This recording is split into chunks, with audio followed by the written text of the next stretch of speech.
Ay mga kapreni, may birthday yan na namang pupuntahan ng kapreni nyo. Ay manood ka pa rin sa akin kapreni. Huwag mong kalimutan, nakapalaw ka. Ganda-gandahan na naman tayo, piling maganda. Sa tuwing nag-aayos ako ng ganito kapreni, piling ko, babaeng babae ko. May nagbago naman, ikaw naman oo. Dito ang venue sa Nieves Elementary School kung saan dito ako nag-aral kapreni. Ay nalaman nyo tuloy kung taga saan ako.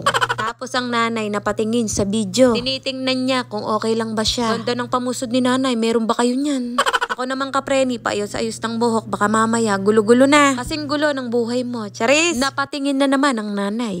Nangawit akong kargahin si Rui, inupo ko nga kapreni, buti na lang nagdala ako ng pagkain niya. Ayun, kumain siya. At nagpicturan ang mga bisita kasama ang may birthday. Tita ko ang may birthday, asawa ng tito ko. Nagets mo kapreni. Teacher silang dalawa, kaya yung ibang bisita dito ay teacher din. At kami namang kamag-anak ay teacher-teacheran. Nagtuturo kami kahit mali. Oy, joke lang. Seryosohin mo pa kapreni, bawal magalit dito, dapat ako lang ha. Sorry na. Eto na nga ba ang sinasabi, bumabangka na naman ang kapreni ninyo sa kachismisan. Ay kaya palagi ako nasa birthday yan kapreni para makipagchismisan. Yun talaga ang totoo. Maniwala ka sa hindi, ay huwag kang maniniwala. Ay talaga naman oo, huwag ganon. Mali yun. Mapaharap likod, kayang-kaya kong makipagchismisan. Charis! Puro kachismis ha. Dalawa ang may birthday at kambali sila kapreni. At kinantahan namin ng happy birthday yung may birthday. Yung may birthday lang ang kinakantahan kapreni ha. Yung bata gustong tumakbo ng tumakbo. Umaambon kaya binuhat ko. Hay nako kapreni, sinasabi ko lang sa inyo. Hindi ako ang naglagay niyan sa plato ko. Ay baka sabihin nyo marami akong kinuha. Pero gusto ko to, madami. Wala nang balikan. Ha ha!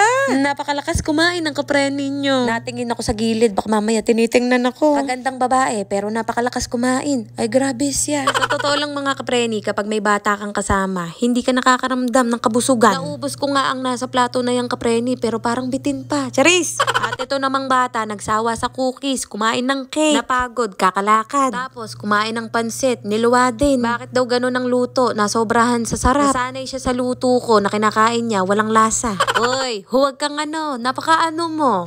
Hala, sige, kinamay na ang cake. Tapos pinahid sa akin ng chocolate. Ay talaga naman oo, kapreni. Ine-expect ko na talaga ang ganyang sitwasyon. Nasanay na ako. Sana kayo din, masanay na. Batayang kapreni, huwag mong patulan. Charis! Uy, mag-A ka muna. Ang laki na ng mga batang to, parang kailan lang. Tumatanda na rin talaga ako.